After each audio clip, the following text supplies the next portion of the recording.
Balls of fire!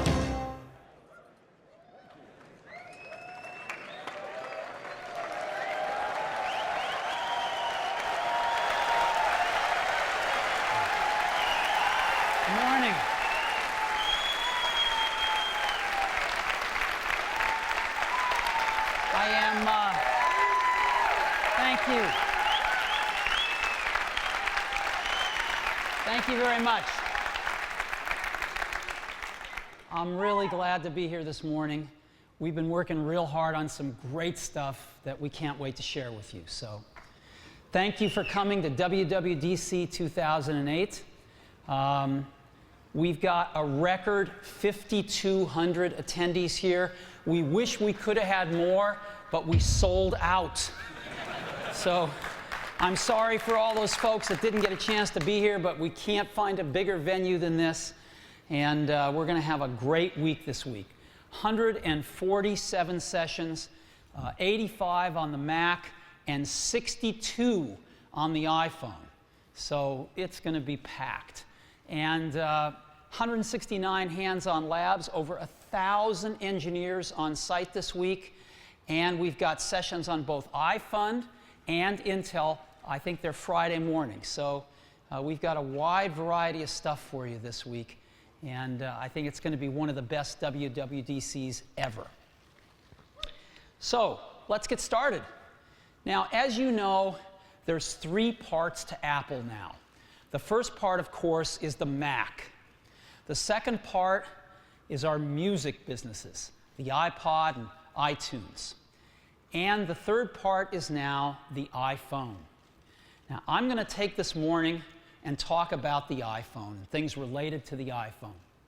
And to help me, I'm going to ask Scott Forrestal, our Senior Vice President of iPhone Software, and, of course, Phil Schiller, our Senior Vice President of Product Marketing, to help me with parts of this.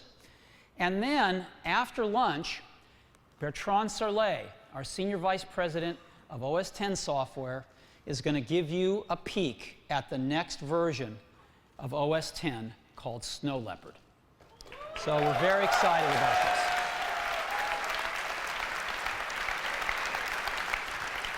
So let's get going. Let's talk about iPhone. Well, the place to start is our new software, the iPhone 2.0 platform. This is a giant step forward from where we've been. And of course, it has the software development kit in it. We started a developer program in March, on March 6th, which is just 95 days ago. I'm pleased to report in those 95 days, we've had over 250,000 people download the free SDK where you can build apps right on your Mac and run them right on your Mac. We've had over 25,000 people apply to the paid developer program where you can actually download the apps to your phone, try them on your phone, debug them on an iPhone. And unfortunately, we couldn't take everybody, so we admitted 4,000 people to the program. We've been getting tremendous feedback, and we'd like to thank everybody that's been giving us this great feedback. So, iPhone 2.0 software. There's 3 parts to it. Enterprise support, the SDK, and some new end-user features. So, let me start with the enterprise. As you know, this is what we've heard from all the customers. We'd like to be able to hook our iPhones up wirelessly to Microsoft Exchange. And we've done it, and we've built it in out of the box in iPhone 2.0 software. Push email, push contacts, push calendars, auto discovery of your Exchange servers, global address lookup, so you can look up addresses for anybody in the enterprise, and should you lose your phone, it can be remotely wiped. All of this stuff built in to iPhone 2.0 software. In addition, we've worked with Cisco to build in their secure VPN services right into iPhone 2.0, and all sorts of other network security that was demanded by the enterprise. As a matter of fact, everything they've told us they wanted, we have built right into iPhone 2.0 software out of the box. Now, I told you we've had a beta program going. the enterprise has participated in that beta program. As a matter of fact, 35% of the Fortune 500 has participated in that beta program. 35% of the Fortune 500. The top 5 commercial banks, the top 5 securities firms, 6 of the 7 top airlines, 8 of the 10 top pharmaceutical companies, and 8 of the 10 top entertainment companies. Not so bad. And we've got great feedback from them.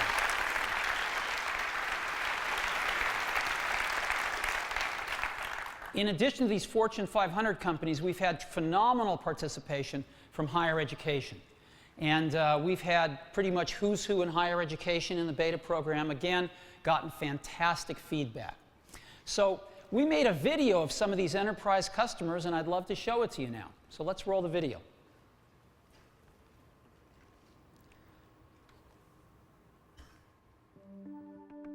To try and put a perspective on the size of the Disney IT environment, we've got roughly 55,000 desktops and laptops all around the world, 1,500 business applications. Sonnenschein Nath & Rosenthal is a 101-year-old law firm with 14 offices nationally and in Europe. We have over 5 million searchable files, 30,000 pages on our intranet, and over a petabyte in our data center. We're not much different in the Army from any other large corporation, but we're one of the few that are exceedingly mobile, deploy all over the world, and have people shooting at us.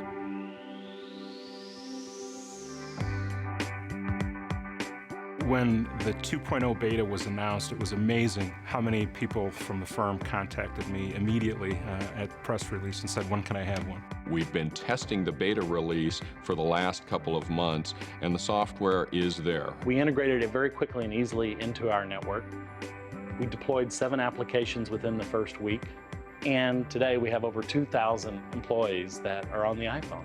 Apple has thought about the fact that when you come into large enterprises, you can't always count on the legacy environment. The release 2.0 of the iPhone software is very well integrated with Microsoft Exchange using ActiveSync, so we can do push email, we can do push calendaring. The push technology is really nice because it's transparent. I mean, I don't have to worry about it. I've never had a device that allowed me to view a Word file, an Excel file, or a PowerPoint presentation as easily as you can on an iPhone. I've got over 2 million users in my gal, probably the largest in the world. I've got to be able to find people regardless of where they are. And the ability to do that with the iPhone is great. With Safari, we can access our entire SharePoint environment. We can access over 6 million documents. We can look at business development information. We could look at contacts within the firm, everything available remotely while you're on the road. We also have the ability through some of the VPN software that's been embedded in the release 2.0 to securely get into our network using things like two-factor authentication, which again are very important from a security perspective. Genentech needs to protect its information, and with the new release, we have WPA, we have VPN, we have all the tools we need to really keep it secure. Our security team here at Sonnenschein works closely with the Secret Service as well as the Homeland Security Group, Infraguard, and the FBI. So security and maintaining those secrets for our clients is extremely important for us. To initiate the remote wipe ourselves is a great feature. I've got to make sure that I can secure that device, I can lock it down, or get rid of it, destroy it, delete the information on it if I lose it. I'm talking about soldiers' lives. The addition of the 2.0 software, I think, is really going to change the game. The things that we said were most important for improving the iPhone in the corporate environment have been delivered in 2.0. We believe the iPhone is an enterprise-class mobile computing platform. It really has the ability to pack the power of a laptop into the size of a smartphone.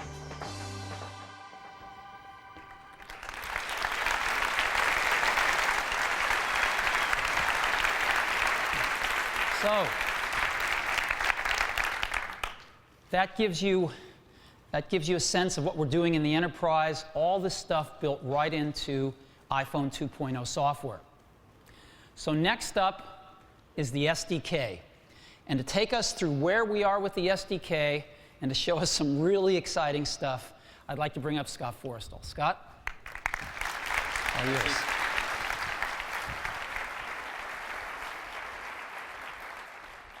All right. With the SDK in iPhone 2.0, we are opening up the same native APIs and tools that we use internally to build all of the applications that ship as part of the iPhone. That means that you, as a developer, can build applications for the iPhone the same way we do. Let's start by talking about the APIs. The APIs and the frameworks on the iPhone share extensively with those in macOS 10. Starting with the CoreOS architectural layer, we actually use the exact same OS 10 kernel on the iPhone that forms the basis of macOS 10. In fact, if you look at the APIs and the frameworks at this layer, almost all of them share line for line the same source code that we use for macOS 10. We also have a comprehensive core services layer. It has everything from a complete database API with SQLite. And it has a really popular feature, which is core location. This allows you to easily build location-based services into your application. We've got a rich media layer. We have everything from three-dimensional positional audio with OpenAL all the way up to a hardware-accelerated, screaming fast implementation of OpenGL ES for real-time 3D graphics. And we top it all off with Cocoa Touch. Cocoa Touch is our user interface, object-oriented framework. And this makes building an application for our full-screen touch interface an absolute breeze. So we have a great set of APIs. On top of this, we have a really powerful set of tools. We start with Xcode. Xcode is the tool you'll use to write your code, to edit it, and to debug it. We also have Interface Builder. Interface Builder allows you to easily construct your user interface and then to connect it directly to your code. We have an iPhone simulator. This allows you to run and debug your applications right on your Mac. And we go beyond that and make it trivial for you to debug your applications right on your iPhone as well, plugged into your Mac, running in Xcode. And our last tool is Instruments. This is a full suite of performance tools. It allows you to measure and optimize your application to get the absolute best performance out of it. Now, I'd like to demo these tools for you now. I don't have enough time to demo all of them, so what I really want to do is concentrate on how you construct your user interface in Interface Builder. We'll start here by launching Xcode, and I'm going to create a new project. This will just be a basic Cocoa Touch application, which I'm going to call Nearby Friends. All right, so Xcode has just created this new project. My application is going to use the built-in address book APIs so it can access the contacts database on the phone. It's also going to use the built-in core location APIs so I can add a location-based service. In my case, I'm going to filter between showing all of the contacts and just those contacts within 10 miles of my current location. Now, since what I really want to show you is how to construct the user interface, I'm going to drag in the controller glue that's already written. This is around 300 lines of code that talks to those address book APIs and the core location APIs. All right, let's go ahead and build the user interface. This is Interface Builder. In the center, you'll see a window which is the canvas on which we'll build our user interface. On the left-hand side, this is a library of all those Cocoa Touch controls. Let me go ahead and drag out a search field. Now you can see the search bar automatically changes size to fit exactly perfectly for the iPhone. I'll drag out a toolbar for the bottom. Snaps right into place. This comes pre-populated with one item. I don't want to use that item. I actually want to use a segmented control. And this is the control I'll use to switch between seeing all of my contacts and just my nearby ones. Now, this is interesting. It has a couple different looks depending if it's in the content region or the toolbar. Interface Builder knows this and automatically gives it the right appearance. I'll say this was for all my contacts. This is for my nearby contacts. Now I want to center that in the toolbar. This is incredibly easy in Interface Builder. It has great layout controls.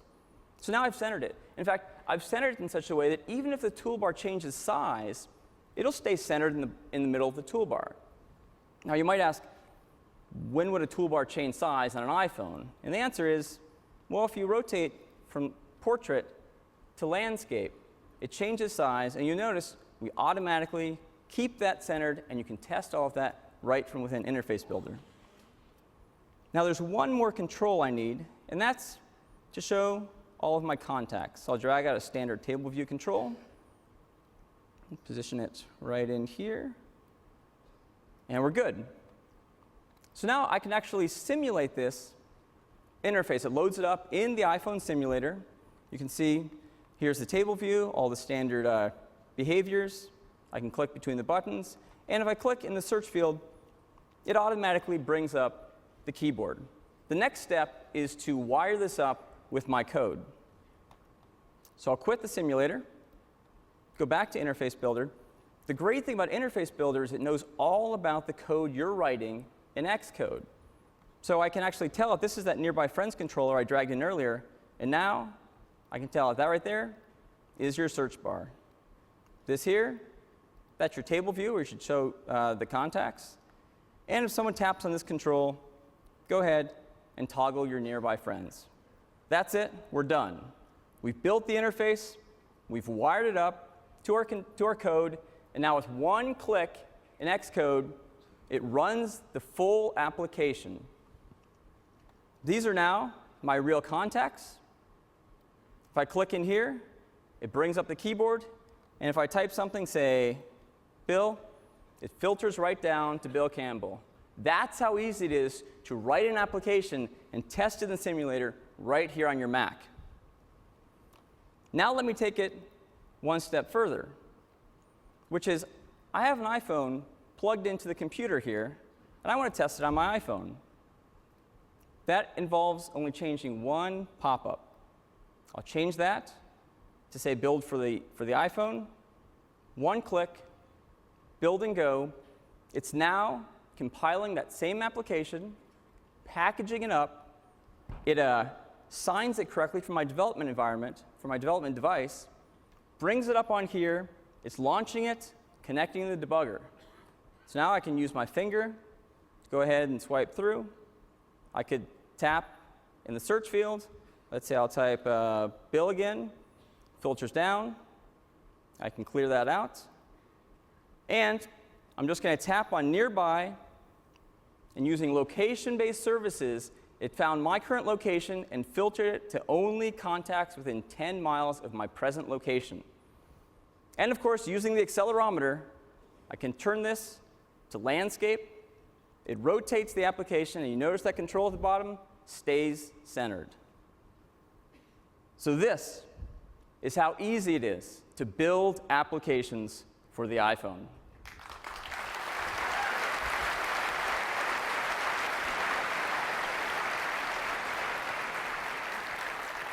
We have got just a great set of APIs and a really powerful set of tools. Now, this has been out for about 3 months, and there are thousands of developers out there using it. And so we asked them, what do they think about the SDK so far? And the responses were unbelievably positive. So let me go ahead and read you some of their quotes. This one comes from Jonathan Backer at Walt Disney. He said, "After working with hundreds of other mobile devices, developing for the iPhone is a breath of fresh air. The hardware is stable and full-featured, while the software development tools are intuitive and represent a level of polish rarely seen in the mobile arena." Next, "I have coded fairly extensively with Symbian, Windows Mobile, and BlackBerry. iPhone just blows them away, making me wonder who decided that mobile development had to be difficult. From Tom Yeager at InfoWorld. The next, we really like the Xcode development environment. It blows away everything we've worked with from RIM. Elias Slater, Director of Mobile Product Development at Fox Interactive Media. And David Pogue of the New York Times has a really nice way of summing it all up. He writes, "You're witnessing the birth of a third major computer platform, Windows, Mac OS X, iPhone."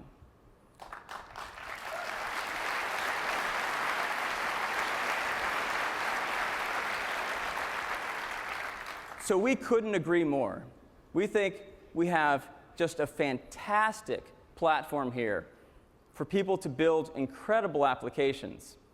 And there have been thousands of people in the last few months, even on our beta, already building applications. And we've started to see some of these. And we were really amazed with the quality of these applications. And so we decided to invite a number of these developers up here today to show you what they've created. The first developer I'd like to invite up is one that was with us back when we launched the beta in March. And it's Sega. In March, Sega blew us away with what they had accomplished in just 2 weeks, bringing up the first cut of Super Monkey Ball. What they have done in the few months since then to polish it and get it ready for market is absolutely astounding. And to walk you through their experiences with the SDK, I'd like to invite up Ethan Einhorn. Ethan? Thanks, Scott.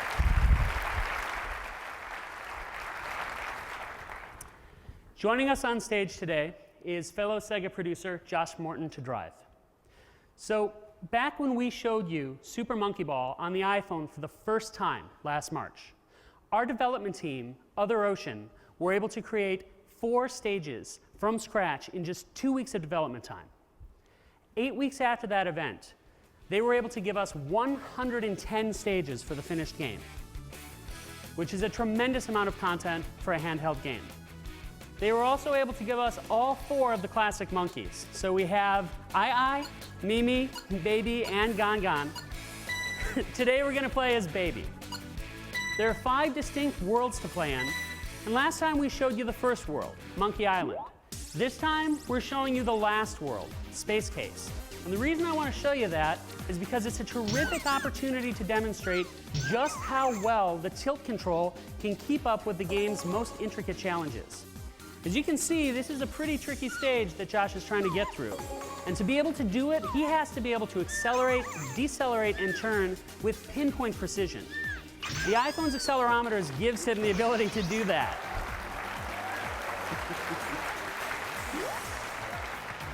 So as a producer, the best part of working on this game has been to put the game in people's hands for the first time who've never played it, because it's just instantly fun.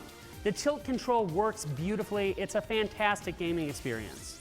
For Sega, the App Store represents an amazing opportunity because we can now be in the same place where people are buying their music and movies, and they can take all that content with them wherever they go. We love what we've been able to do with Super Monkey Ball. We can't wait to see what's possible with our other marquee characters, and this game is going to be available at the launch of the App Store for $9.99.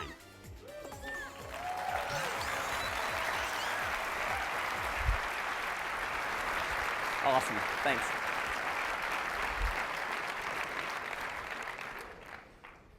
Productivity deteriorates. I know that all of my QA folks love the game.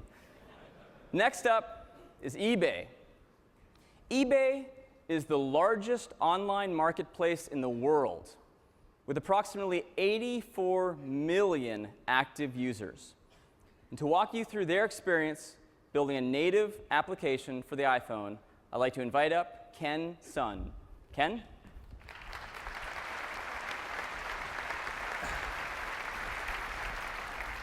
Thanks, Scott. We also have my colleague Alan Lewis, who's going to be driving today, and we're here to show you auctions on the iPhone. So the iPhone has quickly become the #1 mobile device for accessing eBay. And while the Safari experience is great, we wanted to bring the best possible mobile experience to our customers. So 5 weeks ago, we decided to create this application. And the ease of developing with the iPhone SDK allowed us to rapidly integrate with eBay's web services. So you can see here we're on the home screen. You've got easy access to search. We show the user's personal avatar and a summary of their activity. Whether you're a buyer or a seller, you can easily see if you're winning or losing and how much you've been selling. So let's search for the new Wii Fit, one of the hottest selling items on eBay, and add it to our watch list. These are all live listings you're going to see running on eBay's production servers. You just touch on an item to bring up the details. You can see the picture, all the bid amounts, and everything like that. If the buyer wants to see more information, we've also integrated WebKit into the application so they can view the seller's HTML description. Going back, it's just one easy touch to add this to our watch list. And if we go back to the home screen, let it refresh, we now see we're watching one additional item. But we've also been outbid on something. Just touch there, and it'll pop us over to my eBay, where we can get more details. Here are the red and green bid amounts. Let us see what we're winning or losing. Let's try to win that item that we're currently losing by placing a higher bid. Bidding's really easy. Just enter in your bid amount, confirm it, and the bid is instantly placed on our system.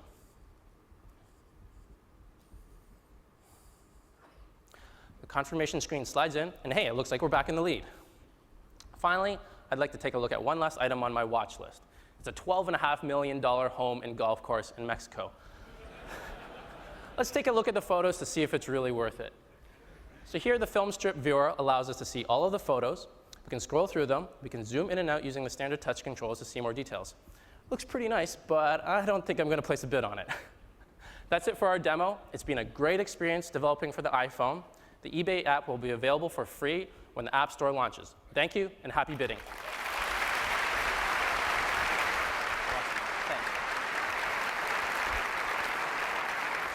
Thanks, Ken.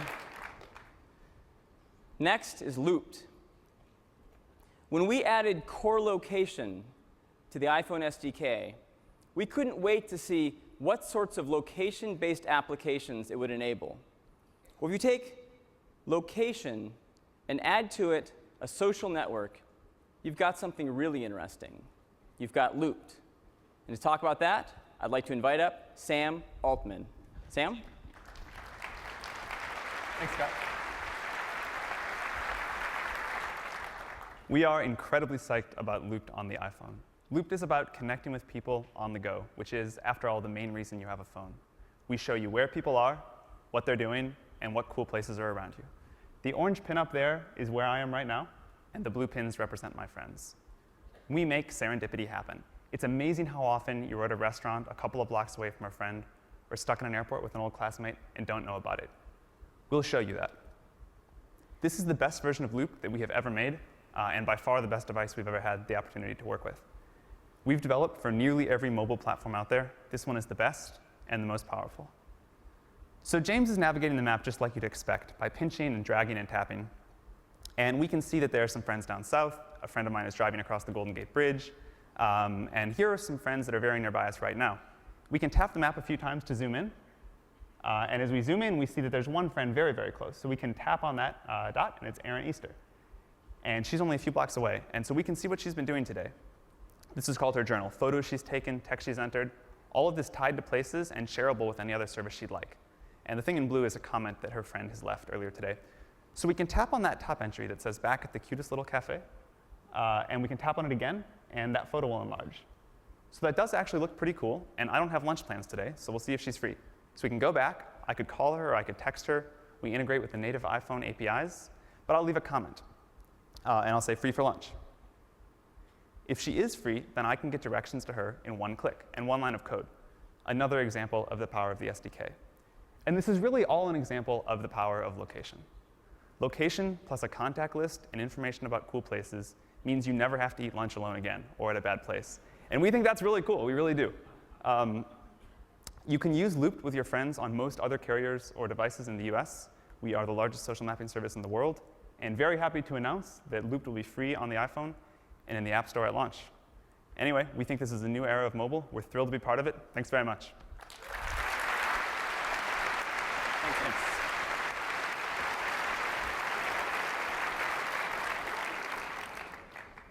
Next is TypePad. TypePad is a great mobile blogging application that's native for the iPhone. And to talk you through their experiences with the SDK, I'd like to invite up Michael Sippy. Michael? Thanks, Scott. With me today is Ray Marshall. Ray is our engineering manager for all of our mobile applications development. TypePad is the largest professional blogging service in the world. Every month, more than 100 million people visit a blog that's powered by TypePad, and photo blogging is one of our most popular features. Let me show you TypePad on the iPhone.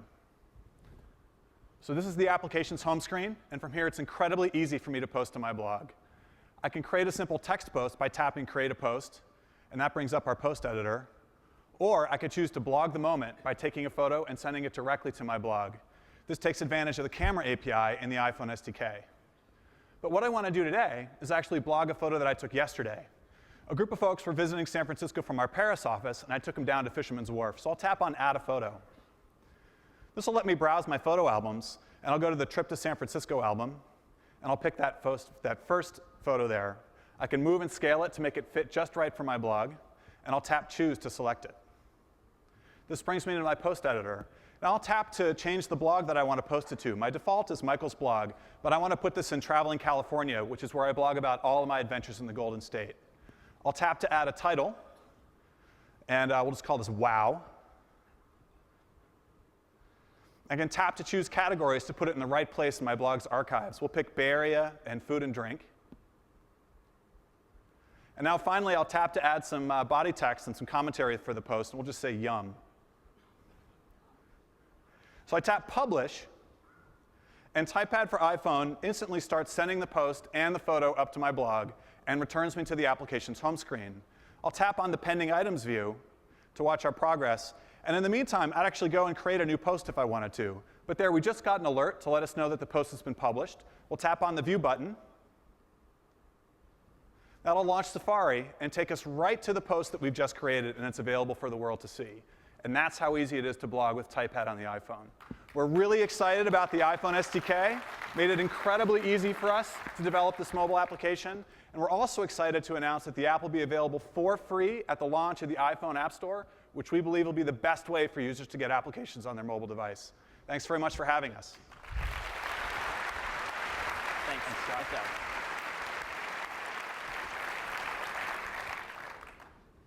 Next is the Associated Press. The Associated Press is a cooperative of over 5,000 news organizations. And they provide the news to more than half the world's population every day. Now, they already have one of the best web applications for the iPhone, but they're taking it to the next level by building a native application. This allows them to take advantage of some features that are unique to the native SDK. To tell you about their experiences with the SDK, I'd like to invite up Benjamin Moss. Benjamin? Thanks, Scott. For us, the iPhone has been an important catalyst in creating a new network that will combine sources from thousands of news organizations. We've been using the SDK for a while now, and I'm excited to show you what we built. We call it the Mobile News Network. Local news from trusted sources is really important. Here, you can add all the locations you want, but the great thing about the iPhone is it always knows where you are. And so I've used the location APIs to automatically retrieve local news from 7 sources here in the Bay Area. All the content is stored and cached and seamlessly updated in the background, so you can stay up to date, even if you're out of network, like on a plane or in a subway. In addition to local news, you can also read top sports, business, technology, and entertainment news. We love how we can showcase our award-winning photography on the iPhone's high-res screen. I mean, look at that. Isn't that amazing? You can also watch great video from our news network.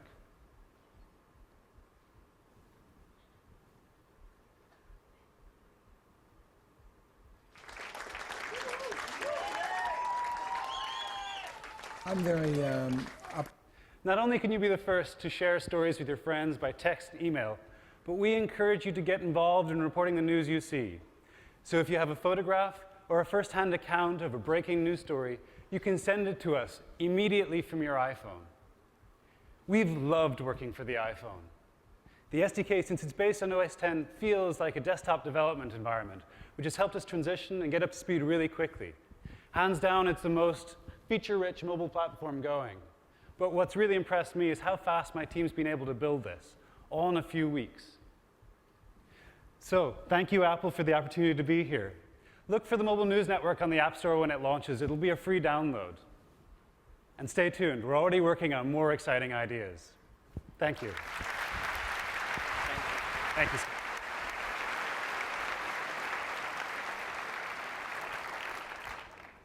Next is Pangea Software. Pangea is a longtime Mac game developer, and they managed to port on the Beta SDK not just one, but 2 games, which are absolutely fantastic. To walk you through it, I'd like to invite up Brian Greenstone. Brian? Thank you, Scott. Good morning, everybody. Well, I'm really excited today to be able to show you guys 2 games that we've ported from Mac OS X over to the iPhone, and in the process of which we've made both games even better than they originally were. The first one is Enigmo. Now, Enigmo is a physics-based puzzle game. The basic concept here is you're trying to get the falling water droplets into the container. Now, the game is completely touch-based. So we use the touch to drag our puzzle piece down over here. We use the touch for zooming in and out. We use the touch for panning around. And most importantly of all, we use the touch for rotating. So in this case, we do a little rotation, get the water droplets in there. And obviously, this is a very simple level. It's level 1. Once we get 40 droplets in there, we get to move on to the next level. The game has 50 levels. They get pretty complicated. The puzzles are very large. There are force fields and switches and all sorts of things you have to do. But I want to show you guys something interesting on level 2. If I take this part, I'll just kind of move it over here and just get a bunch of stuff firing all over the place. This is extremely CPU-intensive stuff to do. We're doing hundreds, if not thousands, especially on the higher levels, of polygon-accurate collision tests every single frame. And it requires a good CPU to do that, and we have a great CPU here in the iPhone. This version of Enigmo is fantastic. It really is better than the original, and we're very happy with it. Now, the second game I want to show you is Cro-Mag Rally. Cro-Mag Rally is a 3D caveman racing game.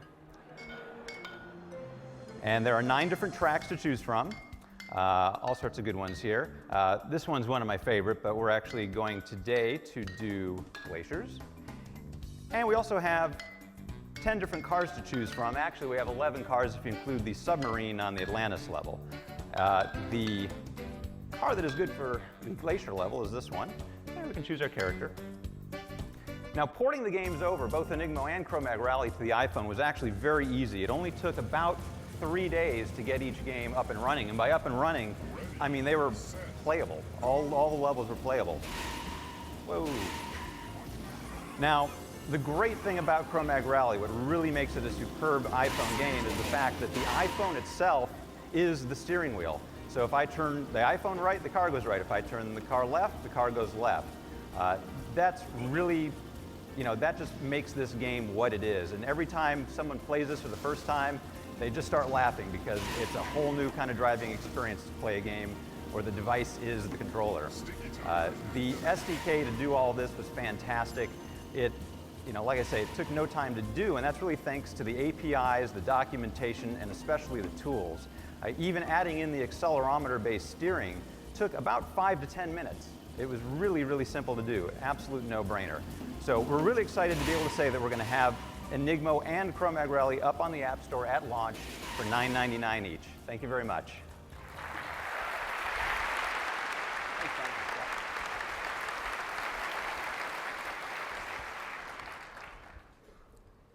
This next developer convinced me how even a solo developer can create an amazingly compelling application for the iPhone extremely quickly. He's actually a developer in the insurance industry in England.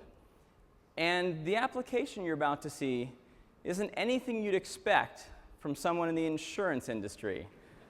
To tell you what his app is, I'd like to invite up Mark Terry. Mark.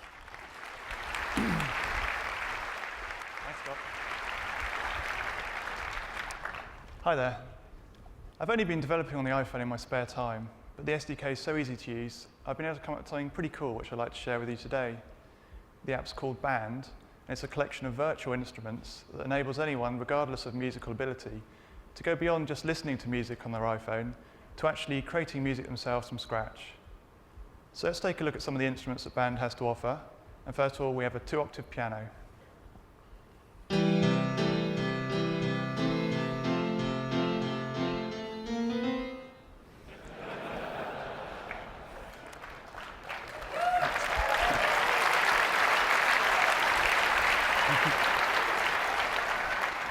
We also have an instrument called Funky Drummer that lets you mix up drum beats.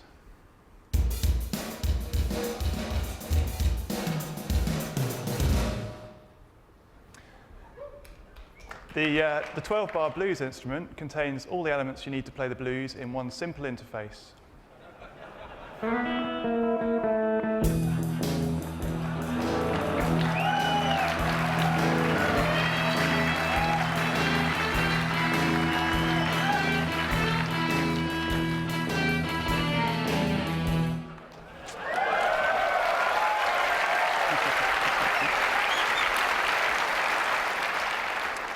And finally, for your backing tracks, we have a bass guitar.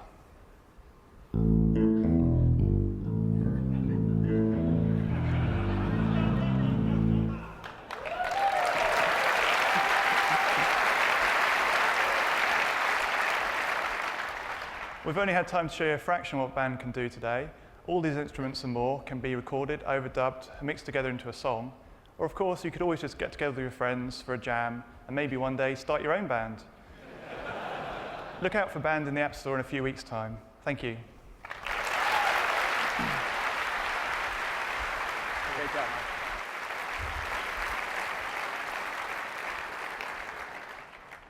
I think Mark must watch the movie Office Space and just cry. I think he's in the wrong business. Next is MLB.com. I'm sure for all of you baseball fans out there, you're going to love this application. MLB.com is the official website of Major League Baseball, and they've built a really nice application for the iPhone. To talk you through it, I'd like to invite up Jeremy Schaer. Jeremy? Thanks, Scott. Hello. Joining me today is fellow developer Robert Spicala, and we are delighted to show you a brand new application that we've developed exclusively for the iPhone. It's called MLB.com App Bat, and it has some features that we're not offering anywhere else. So let's just jump right in. Right away, you have all of today's games, live ones on top. If you want to get more information, just tap on one. Let's check out the Yankees game. Great. Now what you have on the bottom, you get a little more detail about the game. You see who's on base, who's batting, pitching, and the line score. This data updates all the time, so you're never behind what's going on. Now the next thing I want to talk about is what we're really excited about. This is what you can't find anywhere else. We decided to take advantage of the iPhone's media player and add real-time video highlights. At MLB.com, we edit video in real time for every game to make sure our fans don't miss a thing. And when you see the quality on the iPhone, you understand why it was an easy decision for us to make the iPhone the very first mobile device on which we've offered an application to feature video highlights. Well, these clips come to you minutes after the play. It's not after the game. It's right after it happens on the field. We also create reference movies on the fly to make sure you get the best possible video experience, whether you're on Wi-Fi or Edge. With the iPhone SDK, we were given great tools and a wonderful platform to create something that we think baseball fans are going to love really quickly. You won't find this application anywhere else, and you couldn't find a better device to experience it on. We'll be in the App Store when it launches, and thank you so much. We're so excited to be part of this event. Thank you. Thanks.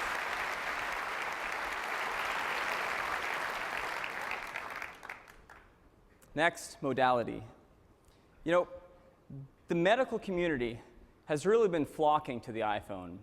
Back in March, when we launched the beta of iPhone 2.0, we demonstrated Epocrates, which was incredibly well received.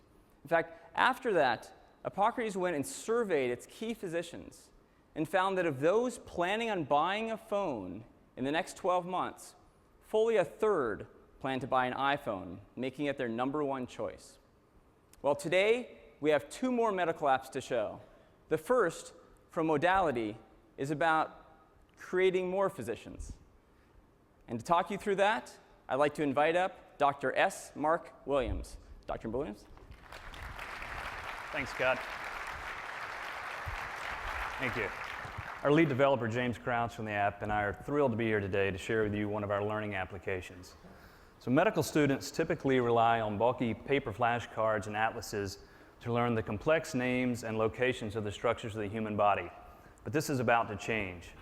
We've started with the gold standard in medical illustrations, the beautiful Netter collection, and using the iPhone SDK, we've created an app that is not only more portable, but also far more powerful than paper flashcards. So let's have a look. A student can easily find a region of the body and they view hundreds of anatomical images.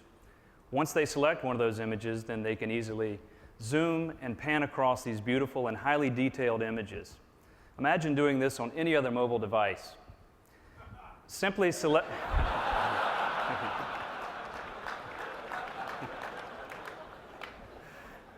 Thank you. Simply selecting a pin shows the anatomical structure, and it makes it very easy for a student to jump out to the web and find additional information on that particular part of the body.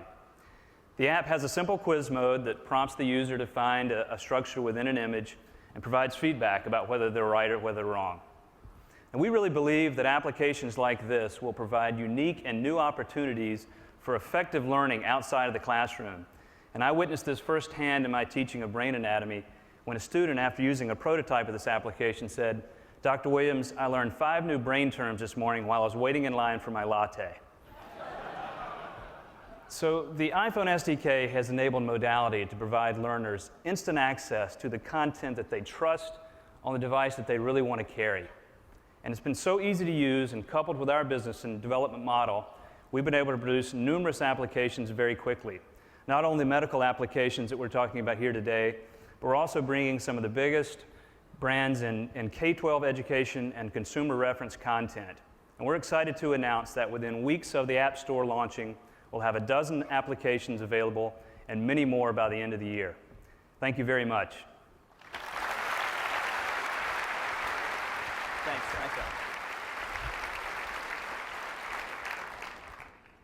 Our next medical app is from MIM Vista. MIM Vista is a leading developer of innovative medical imaging software. And the application they're going to show just really demonstrates how absolutely incredible medical applications are going to be on the iPhone. To walk you through it, I'd like to invite up Mark Kane. Mark? Thank you, Scott.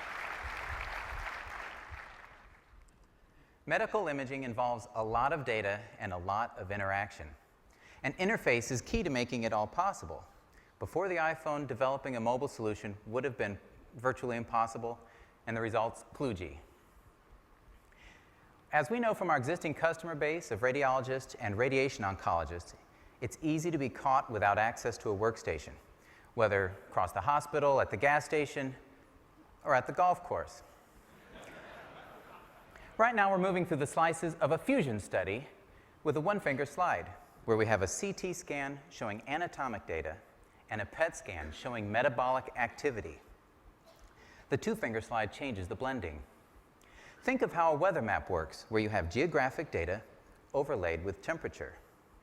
We fuse the two together and present it as a multiplanar reconstruction.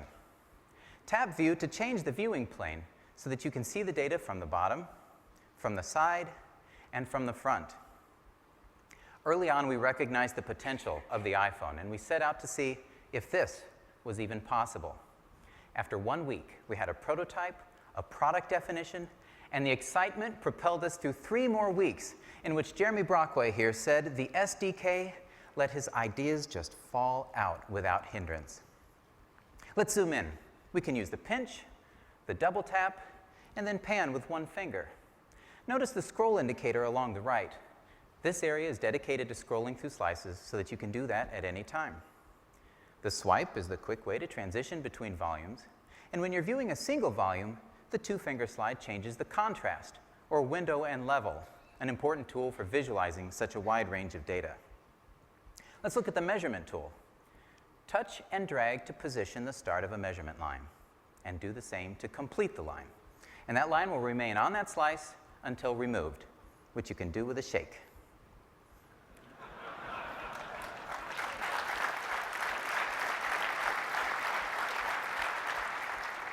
Finally, let's look at the MIP movie. This is a 3D reconstruction ideal for visualizing pet images. Let's change the color for this. Let's choose rainbow. Imagine a doctor sitting with her patient, sharing the images with him, iPhone to iPhone, or an oncologist interactively reviewing a radiation treatment plan. The iPhone has created a new direction for our company. We've taken a complex desktop application, removed it from the realm of black art, and placed it in the hands of physicians and patients. And we've only just scratched the surface. Look for MIM at the launch of the App Store. Thank you.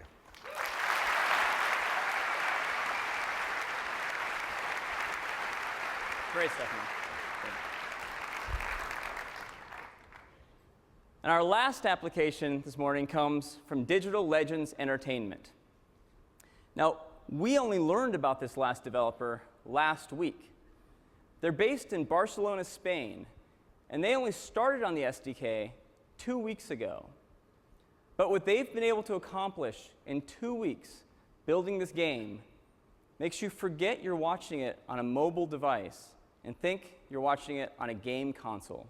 To walk you through it, I'd like to invite up Javier Carrillo Costa. Javier?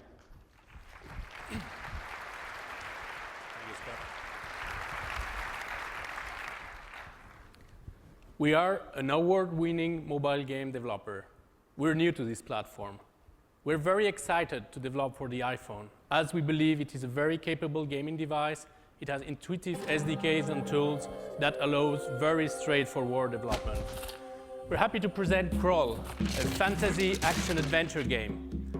We are our first contact with the iPhone SDK 2 weeks ago. It took only 4 days to port the game, and we used the rest of the time to implement iPhone-specific features. We can see how Unai uses the accelerometer for the jump, how he uses the touchscreen to move the character, hit the bat, or launch context-based animation to cross the bridge. Our technology over OpenGL allows full 3D characters and environment with a quality often better than portable gaming device. Advanced skinning, dynamic shadow, and ambient occlusion contribute to the overall quality of the game. The App Store is so far the only marketplace where you can bring directly your content to the global market. Crawl is currently in production and is expected to be ready by September this year. Thank you. Thank you.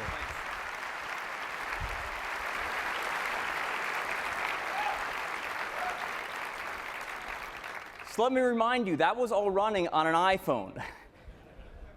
And they had 2 weeks. So clearly, we have just an incredible SDK. And one of the most fun parts about building a platform like iPhone 2.0 is getting to see the innovation that comes from our developers. And so I'd really like to give one more round of applause, thanking all of our developers for their amazing work.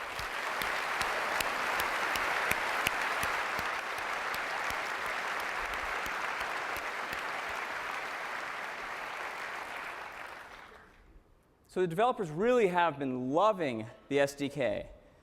Now, there has been one feature request that doesn't currently exist in the SDK that a few developers have asked for. And the request has mainly come from developers of clients like instant messaging clients, where by their very nature, they want to get a notification even when the user isn't currently running the application. Another example would be, say, eBay, that wants to alert you when you've been outbid, even if the user isn't currently running the application. So we absolutely want to solve this problem. The question is how? The wrong solution that some platforms jump to is to enable background processes. That is to say, to allow an application to continue to run even after the user thinks they've quit it. Now, this is bad for a number of reasons. First, battery life. That application that you think you've quit will continue to drain your battery in the background. The second is performance. When you're running an application, you want that foreground application to be as responsive as possible. But that background application, it's sucking up CPU cycles, making your entire experience feel sluggish.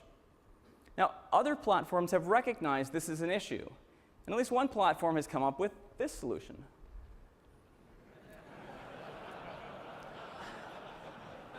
A task manager. Because, you know, like a game, it challenges the end user to brush off their computer science skills, figure out which of those background processes is eating up your CPU, and then manually kill it. But don't kill the wrong one, because now you're in trouble. This is nuts.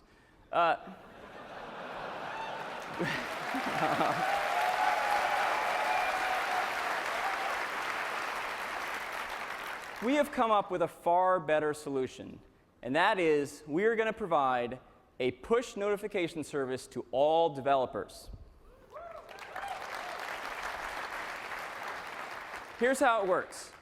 Let's say you're running an application like an instant messaging application. As you run it, it's connected to your server, so you can send across whatever messages you want. But when the user quits the application, there's no longer this connection to the server.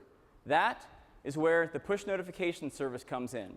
We will maintain a persistent IP connection right to the phone. So then the third-party server can push the notifications it wants through our service to your users. You can push 3 types of notifications. You can push badges, so you can alert the user how many messages, say, are waiting in your application. You can push a custom alert sounds. These can be custom to your application. You can have as many as you want. You can push different ones for different alerts. And you can push custom textual alerts. They appear similar to the way our SMSs appear on the screen. So no matter what application you're in, you won't miss them. And you can provide buttons on them where if they're selected by the user, will automatically launch your application. The great thing about this design is it scales. It scales to many third-party services, but still there's only one persistent connection needed to the phone. So, the push notification service.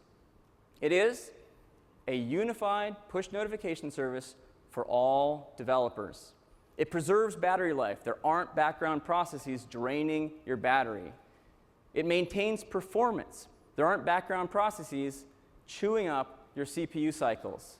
And it all works over the air, over the Wi-Fi network and the cellular network. This will be available in September, but starting next month, we're going to be seeding developers so you can get your hands on it early. And this has been an update of the SDK. Thank you.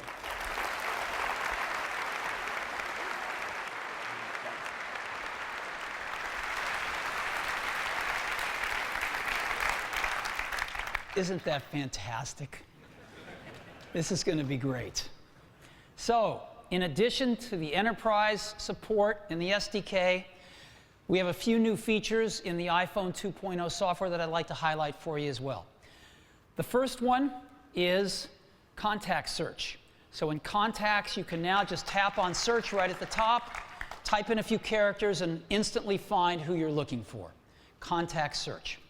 The second is we've added full iWork document support. So you can now view iWork documents in iPhone, pages, numbers, and of course, Keynote. Great way to look at your iWork documents on the go. And we've completed the support of Microsoft Office documents too, right on the iPhone. We've had Word, and we've had Excel, and now we have PowerPoint too. So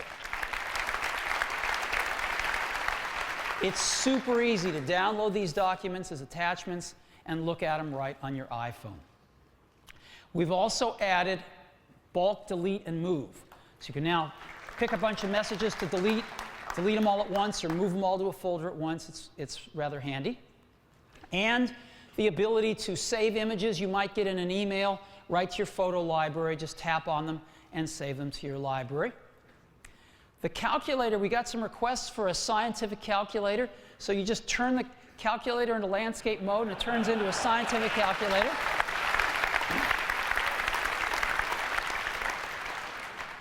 We've added parental controls. Some teenagers might not like this, but that's the way it's going to have to be. And so you can turn off explicit content. You can say no more YouTube this month. No more buying stuff from the iTunes Store or the App Store. And really importantly, we've added a tremendous amount of language support. So in addition to English, we've added many, many languages around the world. And some of the ones that we're most excited about, the Asian languages, we've added 2 forms of entry for Japanese and 2 forms of entry for Chinese, both simplified and traditional, including one where you actually draw the character with your finger. We have very sophisticated character recognition. So we're going to be supporting all of these languages on the iPhone, and you can switch between them on the fly. So it's pretty cool. It's one of the great advantages of not having a bunch of plastic keys for your keyboard. So these are some of the new features that we've got in the iPhone SDK. And together with the enterprise support and the SDK, we think the iPhone 2.0 software is going to be phenomenal. And again, raise us to a whole new level.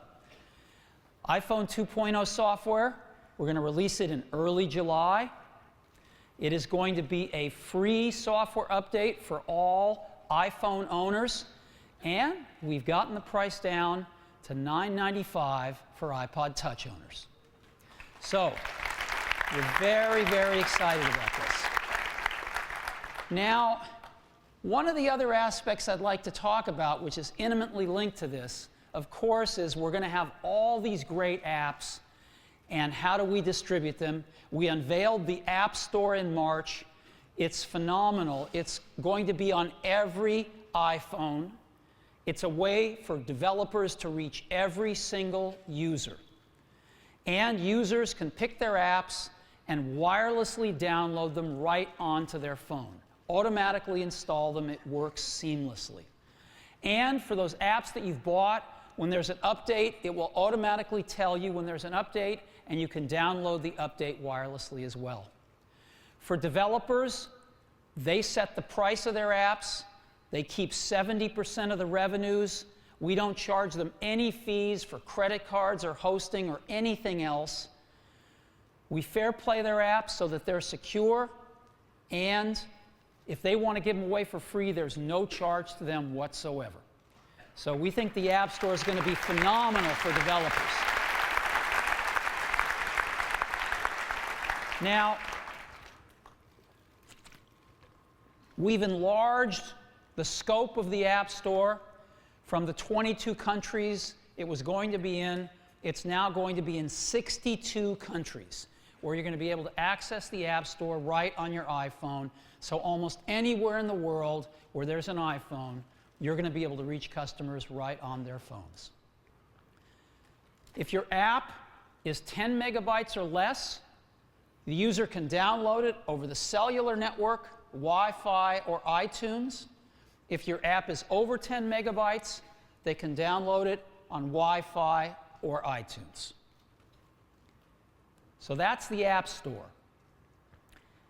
We think there's never been anything like it to get apps from developers to users. But we got some other feedback that enterprises would like another way to distribute apps. They'd like to distribute them themselves just for their phones, so that they couldn't run on anyone else's phones. And so we're actually enhancing the way you can distribute apps to add a way for enterprises to distribute apps. And here's how it works. An enterprise can authorize iPhones in their enterprise, a set of iPhones that are in their enterprise, and they can then create applications that only run on those phones. And they can distribute those applications on their own intranet any way they want, using any security they would like. And their users then download their apps onto the computer and sync them to the phone through iTunes.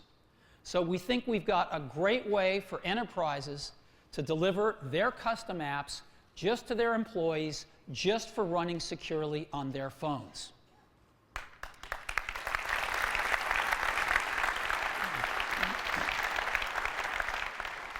But we're adding a third way to distribute apps. We call it ad hoc. Imagine if you're a university professor and you're teaching a class on how to write iPhone apps, and you've got 50 students, and you want them to be able to mail their apps around back and forth, mail them to you, and wouldn't it be great if you could do that? Well, you can now with ad hoc distribution. What we're going to do is expand the developer certification program to up to 100 iPhones. And so you can get certified and register up to 100 iPhones, and then those apps can be mailed around, posted anywhere, and run on those up to 100 iPhones. Again, the users download them and sync them onto their phones through iTunes. So joining the App Store, we now have 2 additional ways for groups of users to distribute apps on their iPhone, and we think we've got a great story now. So that is the App Store.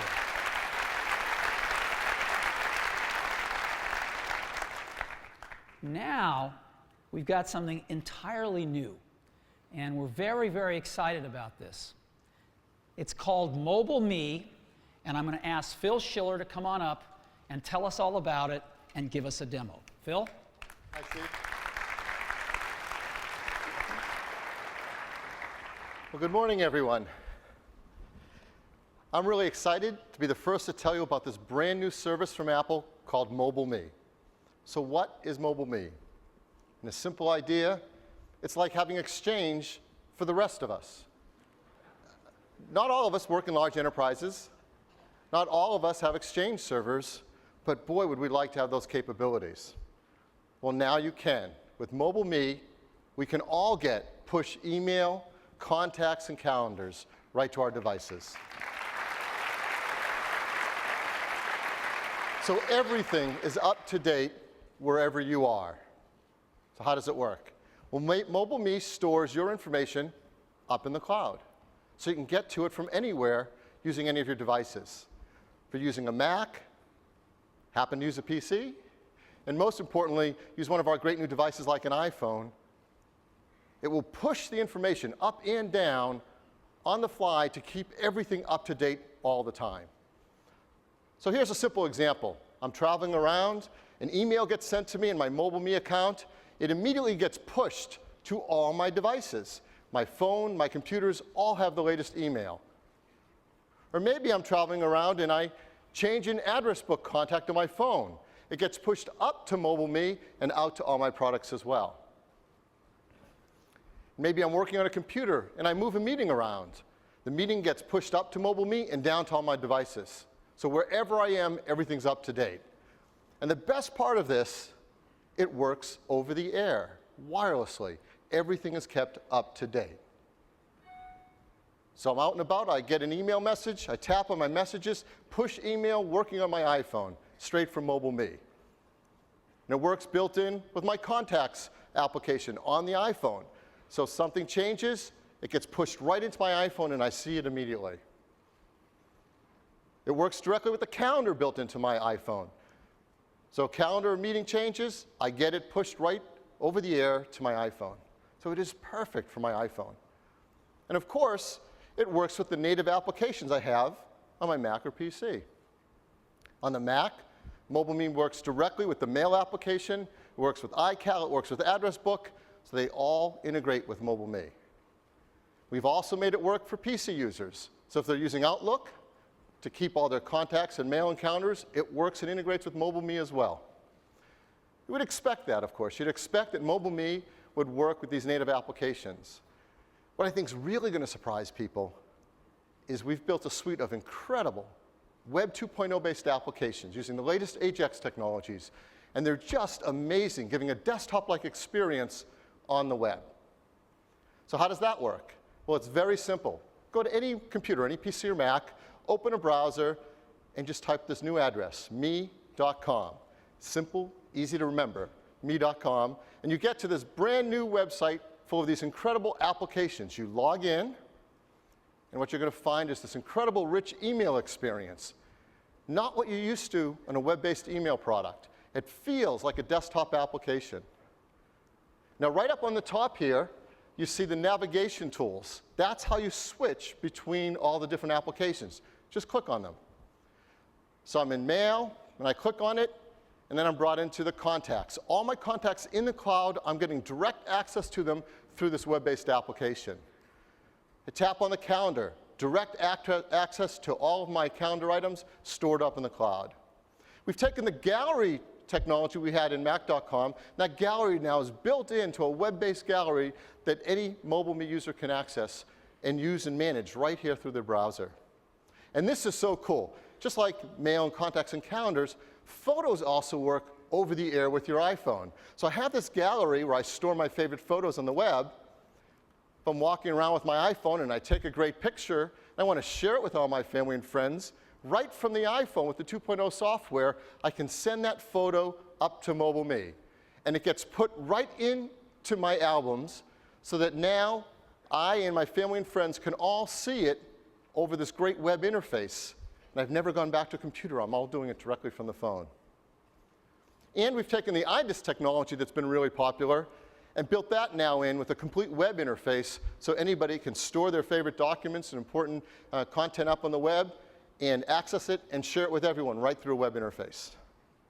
So it is a breakthrough Web 2.0 application interface. What I'd like to do is show it to you right now. So I'm come over here to an iMac. I could run this on a Mac or PC. You might guess what my favorite is. And I'm going to launch my favorite browser, Safari, and just log right in. So this is MobileMe. Again, it's amazing to believe that this is a Web 2.0 applications. I've got my whole mailbox set up, all my directories that I've set up, complete smooth environment. I can read my emails. I'm going to select a few emails to file. Watch this. Again, you don't expect this from a web application. Drag and drop over to a folder. Feels just like a desktop application. Read emails. Sometimes good friends invite me to great events. So I get this invitation here. I can respond by just hitting a reply like you do an email normally. We have this cool little feature here, a quick reply, just right in line. I'm going to say, yes, love to go. And hit send. My response is sent off. Just real fast, smooth, easy way to do email. So that's email in MobileMe. Now let's go over to contacts. Here's my contacts.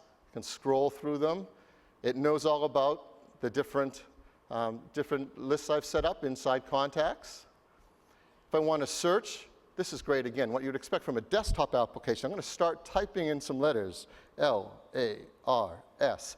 As I'm typing, I'm getting real-time focusing down on the things I want, not what you'd expect in a web application. I can click on things like this address, and I get an embedded Google map right here built into the address book. So really powerful and simple. Next, the calendar. A rich calendar environment. Got all the popular views. I can look at it by day, by month. I like the week view best. And I can have all my personal calendars and items set up with color coding. I can turn them on or off depending on what I want to do.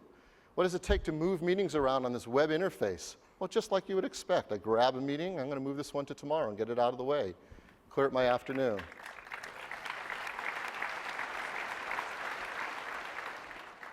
Here's that gallery, this incredible gallery now built into a web interface. I can skim through photos, just like an iPhoto.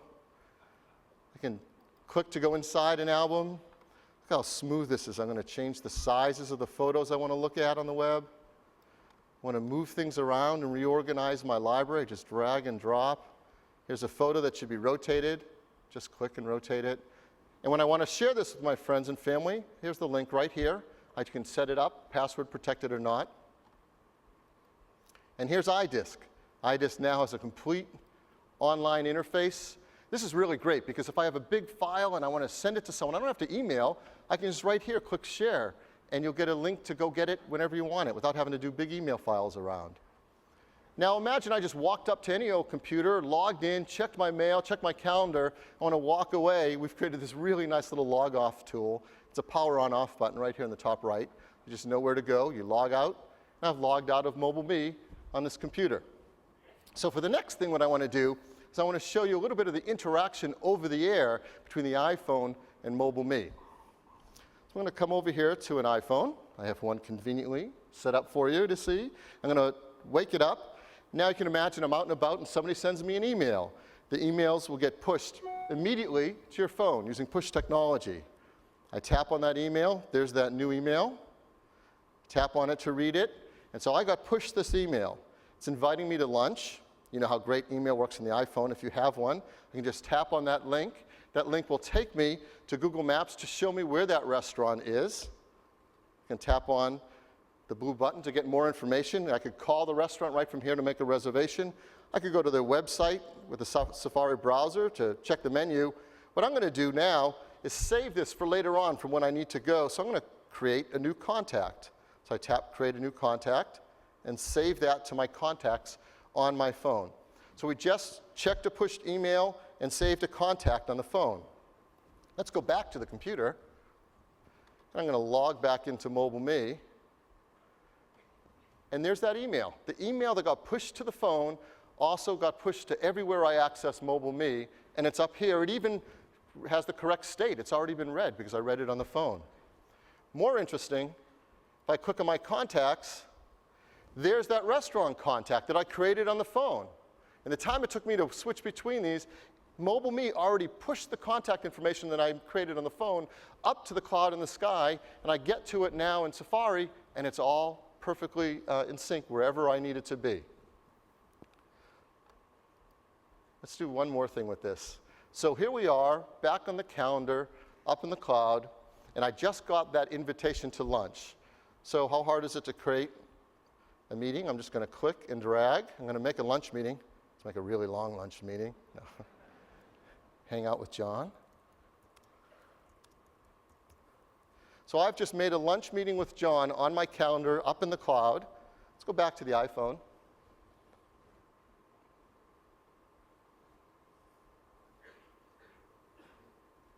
There we are. And I tap on my calendar. And you see the calendar item was already pushed from the cloud down to the phone. You can clap, it's okay.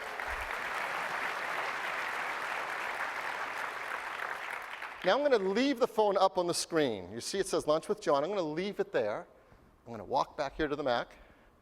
And there was a softball game scheduled for Wednesday. I'm going to move that back to today because I just heard the softball game moved up.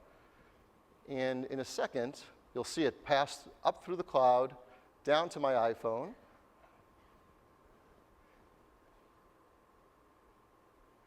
There it is. Yeah. So you've seen it happen here. You're all my witnesses. It really works. We passed the calendar item through the cloud down to the phone. And for my last trick, what I'd like to do is let's go into Photos. I showed you the slide of this, but it's so incredible when you think about how powerful this is. I can be traveling around with the family on vacation, maybe at the beach, and take some great photo of someone, and I just want to make sure my parents back home can see it. Right here, inside the iPhone, in the photo application, I'm going to select Send to MobileMe. Now, the iPhone knows not only that I have my MobileMe address for my photos, it knows all the albums I've already set up. So I'm going to click At the Beach. And it's going to create a special kind of email with the photo embedded, directly addressed to go straight into my album in my gallery in MobileMe. You can see the progress spinner. It's now sending that, and it's done. So my phone has just sent the photo up into the cloud. So we'll go back one more time to my iMac.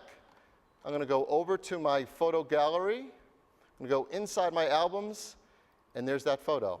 Just got sent from the phone into the cloud.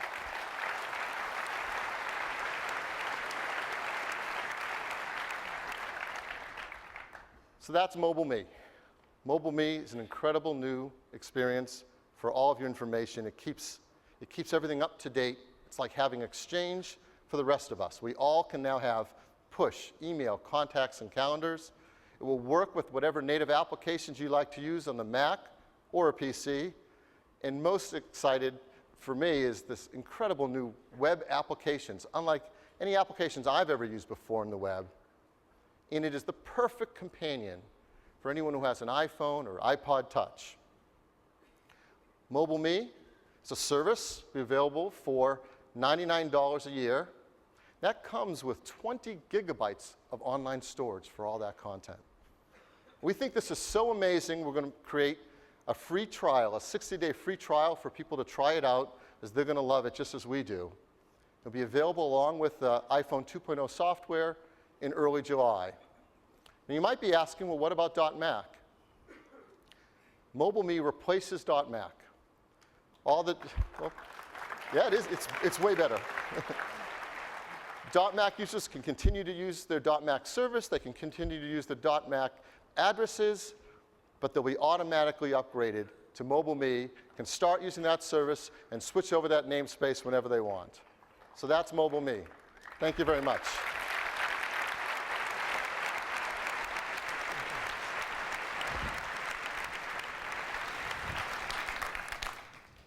Isn't that great? We've been working on that for a while. I think we finally got it right. Now I'd like to talk about something that's near and dear to my heart, and that's the iPhone. You know, in a few weeks, it's going to be iPhone's first birthday. We shipped our first iPhones on June 29th. And it was an amazing intro, certainly the most amazing one we've ever had.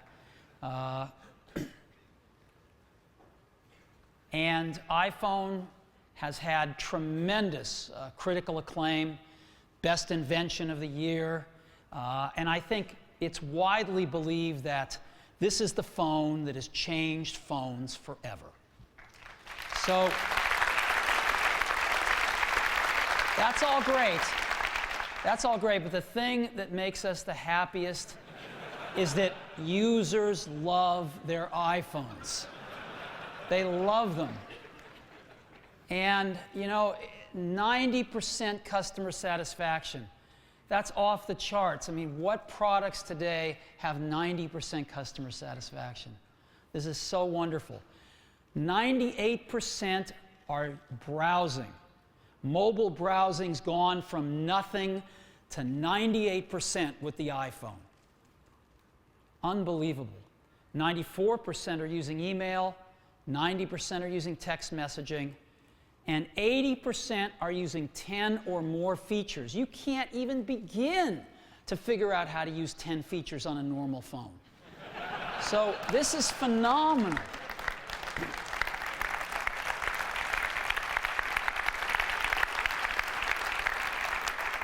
And in this first year, we have sold 6 million iPhones till we ran out some number of weeks ago. 6 million iPhones. So we're pretty thrilled with this. Now, we did figure out what our next challenges are. The next mountain we have to climb to go to the next level. So what are these next challenges? First of all, 3G networking, faster networking. Second of all, enterprise support, as we've heard. Third, third-party application support. Fourth, we need to sell iPhone in more countries. How do we know this?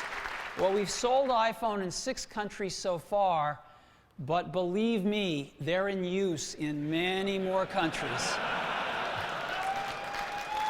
They are in use all over the world. And so it's clear there is a demand for iPhones in many more countries. And last but not least, Everybody wants an iPhone, but we need to make it more affordable. And we know this because we go out and talk to people who didn't buy iPhones, and the number one reason by far they all want one is they just can't afford it. Some of them can't afford it. So we need to make the iPhone more affordable.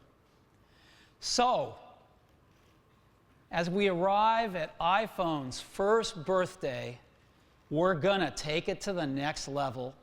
And today we're introducing the iPhone 3G.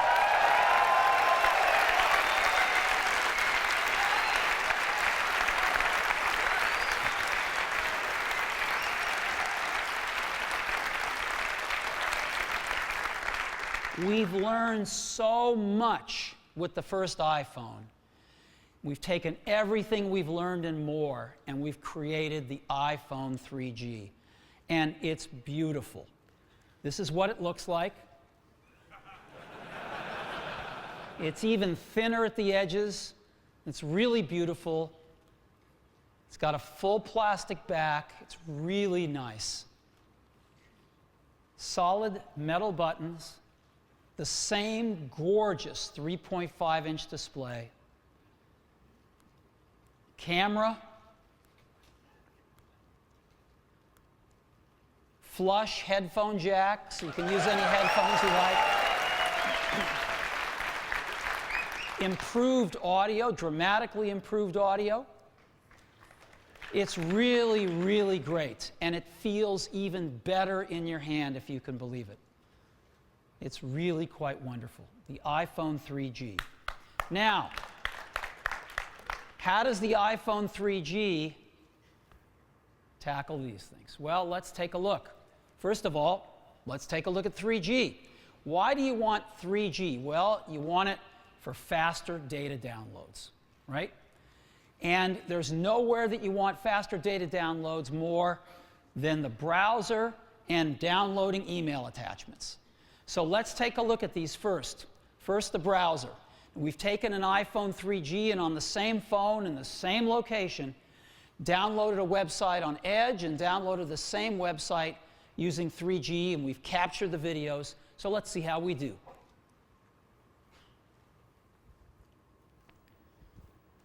We're off to the races here.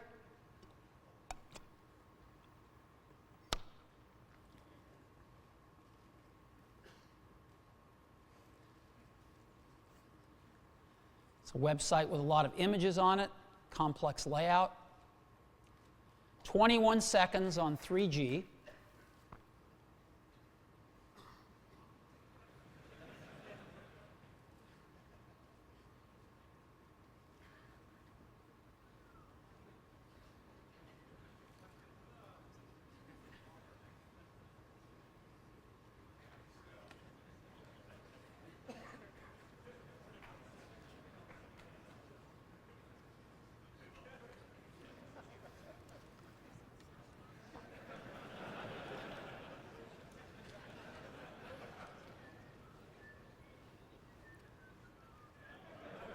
All right, 59 seconds on Edge.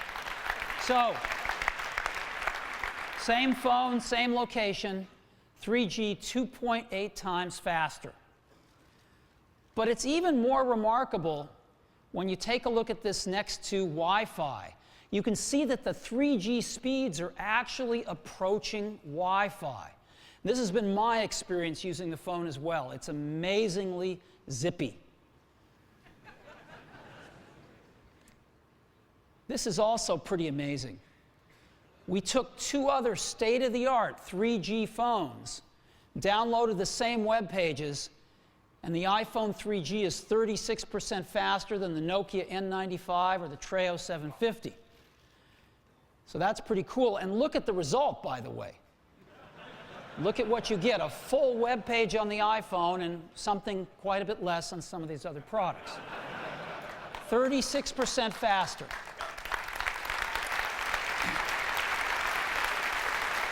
So, now let's look at a very typical scenario. You've got an email attachment you want to look at. You tap on it. Let's do the same thing here. Same phone, same place. The 3G version downloads in 5 seconds.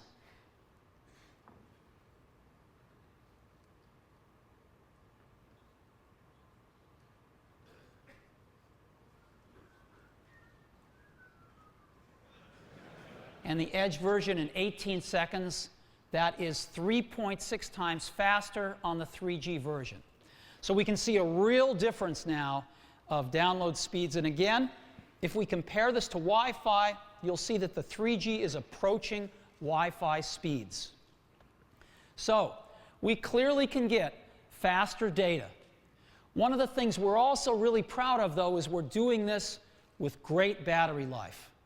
For the iPhone 3G, the battery life, the standby time, we've pushed to 300 hours of standby time.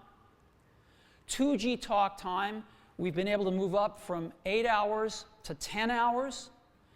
On 2G talk time, these other, or 3G talk time, excuse me, these other phones have 3G talk time in the 3 to 3.5 hour range.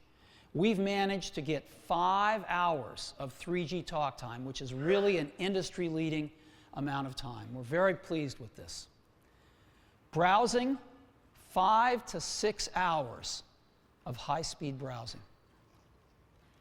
Video, 7 hours. And audio, we've managed to get 24 hours of audio.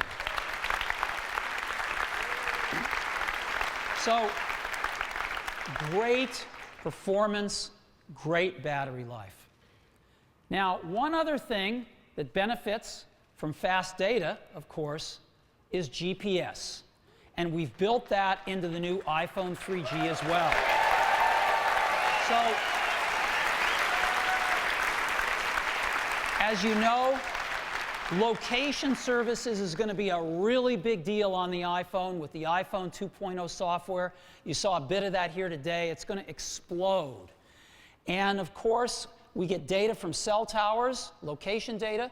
We get location data from Wi-Fi, and now we also get it from GPS. And using the GPS data, we can actually do tracking. So as an example here, we're going to drive down. We recorded this on Lombard Street. Lombard Street's a fun street in San Francisco that zigs and zags. And here we are driving down Lombard Street, and we can actually track as we move using GPS. So it's kind of fun.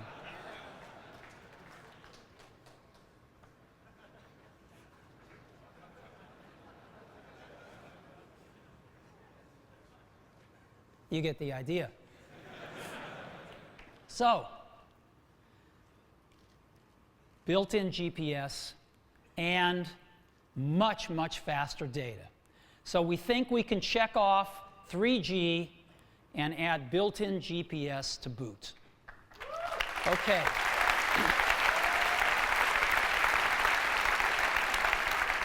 Next, on to enterprise support. As we explained earlier, full Microsoft Exchange support using ActiveSync built into iPhone 2.0 software. All of the secure VPN and the other security standards, everything everybody's asked for built in, and we've gotten tremendous feedback from enterprise users that we are on exactly the right track, and we know we can now check off enterprise support. Third-party applications, the SDK, the great tools, you saw the great apps, and we've got the best way to distribute them in the world. We think we can check off third-party application support. More countries. We distribute iPhone in 6 countries today. We set ourselves the goal of 12 countries for the iPhone 3G, and a stretch goal of getting to 25 countries over the next several months. Well, how do we do? Let me show you. So here we go. These are the countries we've added.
So, 70 countries.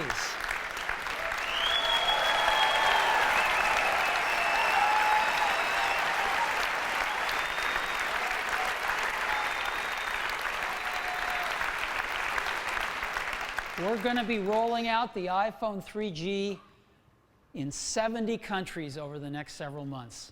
We're really thrilled with this. Next time you're in Malta and you need an iPhone 3G, it'll be there for you. So, again, North America, 3 primary countries. South and Central America, 15 countries. Europe, 29 countries. And Asia and Australia, 8 countries. So we're really, really excited about this. And we've been working with these great carriers to get us into these countries. These deals are all signed, sealed, and delivered, and we'll begin executing them really soon. So our stretch goal was 25 countries. We're going to be in 70 countries this year. We think we can check off more countries.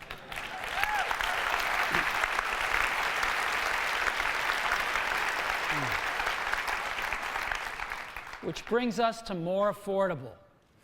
You know, the iPhone started off at $599 for an 8 gig iPhone.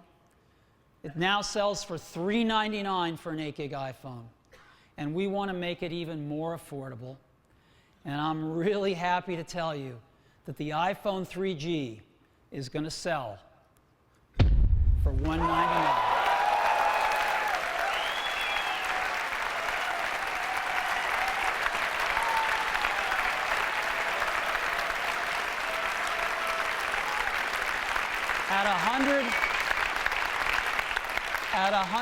At just $199, we think the iPhone 3G is going to be affordable to almost everyone. And that's for the 8 gig model. The 16 gig model, just $299.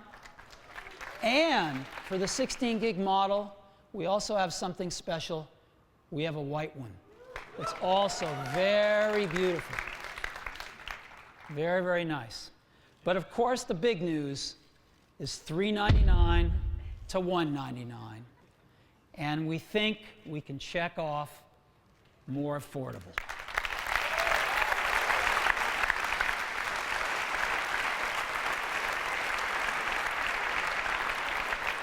So, 70 countries this year. We're going to start with 22 of the biggest. And we're going to be rolling out the iPhone 3G at the same time in all of these countries. And we're rolling it out on July 11th. July 11th. And in almost every one of these countries, the price is a maximum of $199 all around the world. So we are really, really excited about the new iPhone 3G. And, as you might expect, we have a new ad. So if you'd like to see it, I'd love to show it to you. Yeah? Let's go ahead and run the ad.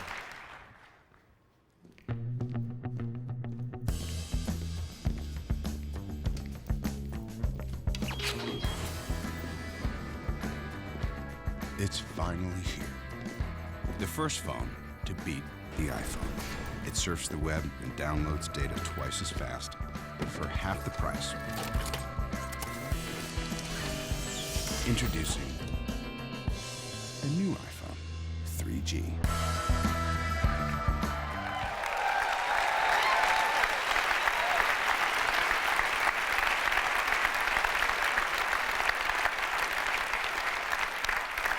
Isn't that nice? You want to see that again? Let's roll that again. I love this ad.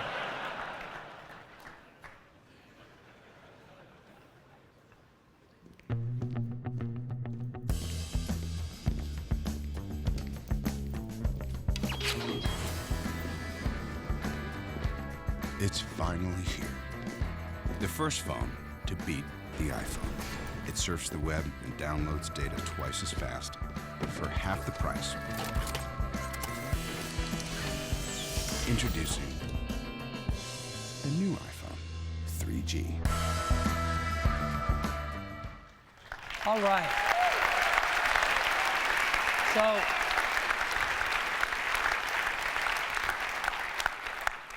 just like the first iPhone, this new iPhone 3G is one of the most amazing products I've ever had the privilege to be associated with. And I'd like for Tony and his team who are here today, all the ones back at the fort, and for Scott and his team that are here today to please stand up. Let's give them a round of applause. It's a great job.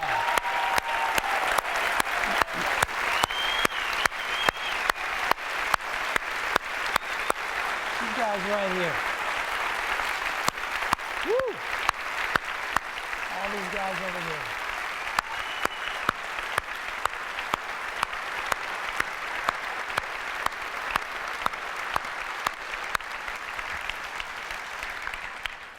You know, we've got such incredibly talented people at Apple, and they put their heart and souls into these products, and I hope you can feel it.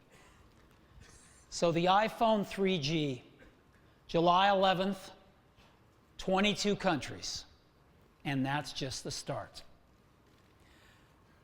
So WWDC 2008, I think it's going to be our best so far. 147 sessions, over 1,000 Apple engineers on site. Wade into it. Take advantage of everything you can learn here and go make some great products. So thank you very much. I'll see you this week.